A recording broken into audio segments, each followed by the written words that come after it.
وفی اموالہم حق معلوم للسائل والمحروم، یعنی ہمارے مالوں میں اللہ تعالیٰ نے مساکین اور محرومین جو غریب لوگ ہیں، مرحومین کا ہر ایک کا، محروم لوگوں کا حصہ رکھا ہوا ہے، یعنی کوشش تو وہ بھی کرتے ہیں روزی کمانے کی، لیکن اگر ان کو نہیں رزق مل رہا یا کسی وجہ سے ان کا کاروبار نہیں چلتا، وفی اموالہم حق معلوم للسائل والمحروم، سائل اور محروم کا مال میں حق ہے، نہیں ہمارے آس پاس کے جو غریب لوگ ہیں، مسکین لوگ ہیں، ان کے لیے اللہ نے ہمارے مال میں حق رکھا ہے۔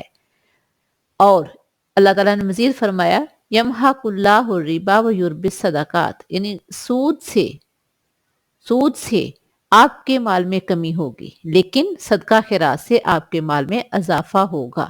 نیکسٹ دیکھیں،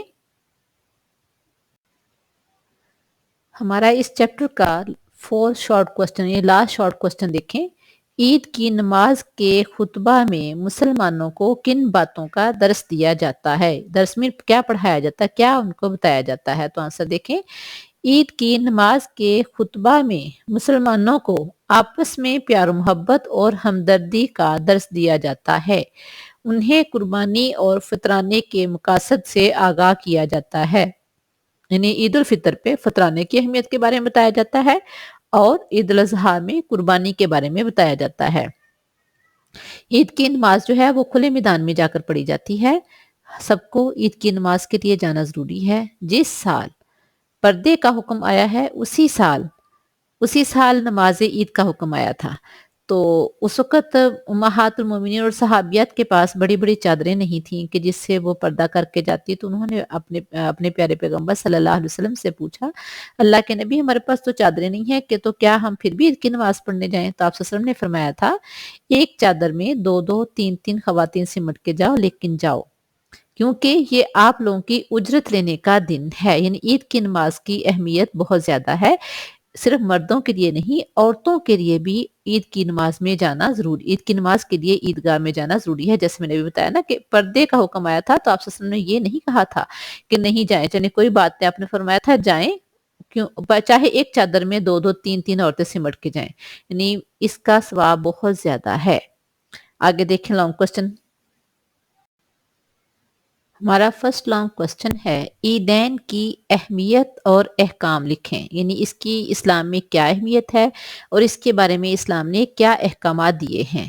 آنسر دیکھیں، مسلمان عید الفطر اور عید الاضحیٰ نہایت گرم جوشی سے مناتے ہیں اور اللہ تعالیٰ کا شکر ادا کرتے ہیں۔ عید کی نماز کے لیے اقامت نہیں کہی جاتی۔ اقامت کیا ہے بیٹا؟ عید کی ویسے جب ہم روٹین میں مسجد میں جب نماز پڑھی جاتی ہے تو اس سے پہلے اقامت کہی جاتی ہے، جس طرح اذان ہے، اذان سے مختصر اور شارٹ الفاظ میں اس کو کہا جاتا ہے، اسے اقامت کہتے ہیں۔ اس میں لوگ اپنی اپنی صفیں درست کر لیتے ہیں اور جس طرح سے اسلام نے جماعت کے لیے کھڑے ہونے کا حکم دیا اس طرح سے کھڑے ہو جاتے ہیں، لیکن عید الفطر اور عید الاضحیٰ دونوں کی نماز میں اقامت نہیں کہی جاتی، امام صرف ویسے ہی بتا دیتا ہے کہ عید کی اس طرح سے لائنوں میں کھڑے ہو جائیں، ٹھیک ہے، اور یعنی اس میں اقامت نہیں کہی جاتی۔ عید دن سورج نکلنے کے تھوڑی دیر بعد مسلمان عیدگاہ میں جمع ہو جاتے ہیں، یعنی عید کے دن سورج نکلنے کے بعد مسلمان عیدگاہ میں کھلے میدان میں جمع ہو جاتے ہیں اور 2 رکعت نماز ادا کی جاتی ہے۔ نماز عید میں عام نماز سے زیادہ تکبیرات کہی جاتی ہیں۔ تکبیر کیا ہوتا ہے؟ اللہ اکبر کہنا۔ ویسے تو ہم جب جسے تکبیر تحریمہ کہتے ہیں، ایک دفعہ کہہ کے ہم نماز شروع کر دیتے ہیں، لیکن اس عید کی نماز میں زائد تکبیرات کہی جاتی ہیں۔ پھر اس کے بعد نماز عید کے بعد امام صاحب خطبہ دیتے ہیں۔ اس خطبے میں مسلمانوں کو آپس میں پیار و محبت اور ہمدردی کا سبق دیا جاتا ہے۔ کیا سبق دیا جاتا ہے؟ کہ ہمیں ایک دوسرے کی ضروریات کا خیال رکھنا چاہیے۔ آج ہم خوش ہیں تو ہمارے آس پاس جو غریب مسکین لوگ ہیں ہمیں ان کی ضروریات کا بھی خیال رکھنا ہے۔ جیسے میں نے پہلے بھی بتایا، عید الفطر ہے فطرانہ صدقہ دے کر، عید الاضحیٰ ہے صدقہ بھی دیں اور قربانی کا گوشت بھی ان میں تقسیم کریں، جس طرح اللہ تعالیٰ نے اسلام میں حکم دیا ہے۔ انہیں قربانی اور فطرانے کے مقاصد سے آگاہ کیا جاتا ہے، بتایا جاتا ہے کہ قربانی کس لیے کی جاتی ہے۔ قربانی کا مقصد کیا ہے؟ اللہ تعالیٰ کو نہ جانور کا گوشت پہنچتا ہے نہ ہی خون پہنچتا ہے، یہ اللہ تعالیٰ نے قرآن پاک میں فرمایا ہے۔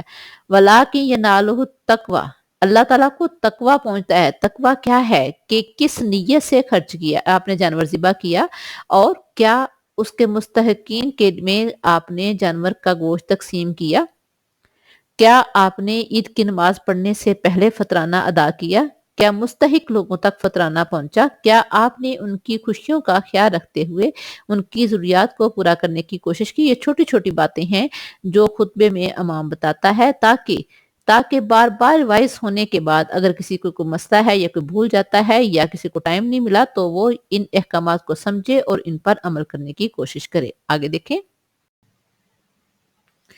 مسلمانوں کو چاہیے کہ وہ خطبے کو خاموشی اور توجہ سے سنیں۔ توجہ سے اور خاموشی سے سنیں گے تو پتہ چلے گا کہ امام کیا کہہ رہا ہے، کیونکہ اس میں اسلام سے ریلیٹڈ اور دین سے ریلیٹڈ اور عید سے ریلیٹڈ احکامات بتائے جاتے ہیں۔ آگے ہے، عید کے دن نہا دھو کر نئے یا صاف ستھرے کپڑے پہنے اور خوشبو لگائیں، یعنی پسند کیا گیا ہے، آپ صلی اللہ علیہ وسلم نے اس چیز کو پسند کیا ہے، کوشش کریں کہ نئے کپڑے بنائیں، اگر نئے نہیں ہیں تو صاف ستھرے کپڑے پہن کر اور خوشبو لگا کر مسجد میں جانا چاہیے۔ مسجد میں نہیں، جو عید کے لیے جو ارینج کیا، چاہے مسجد میں ہے چاہے کسی کھلی جگہ پہ جہاں بھی ارینج کیا گیا ہے وہاں جانا چاہیے۔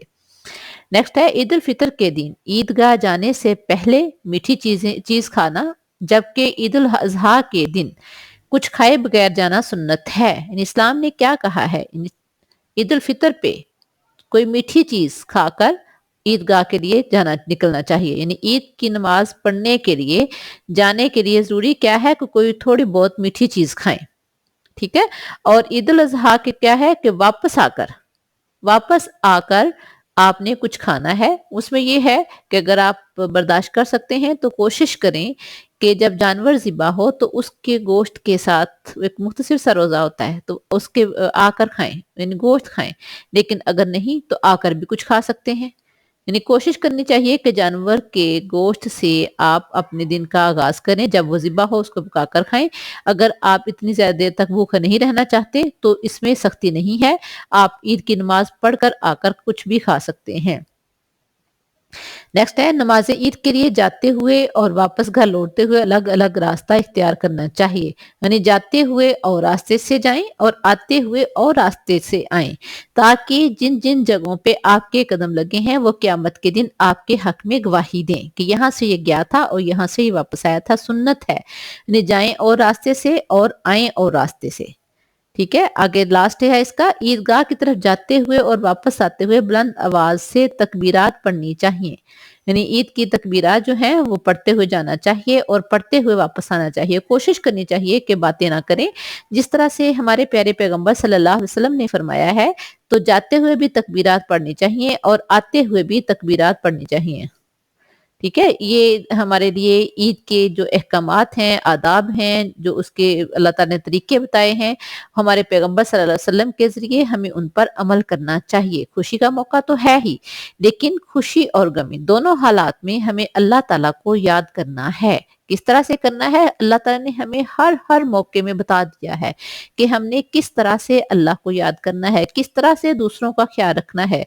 زندگی کا کوئی لمحہ ایسا نہیں ہے جس کے بارے میں قرآن پاک میں تعلیمات موجود نہ ہوں۔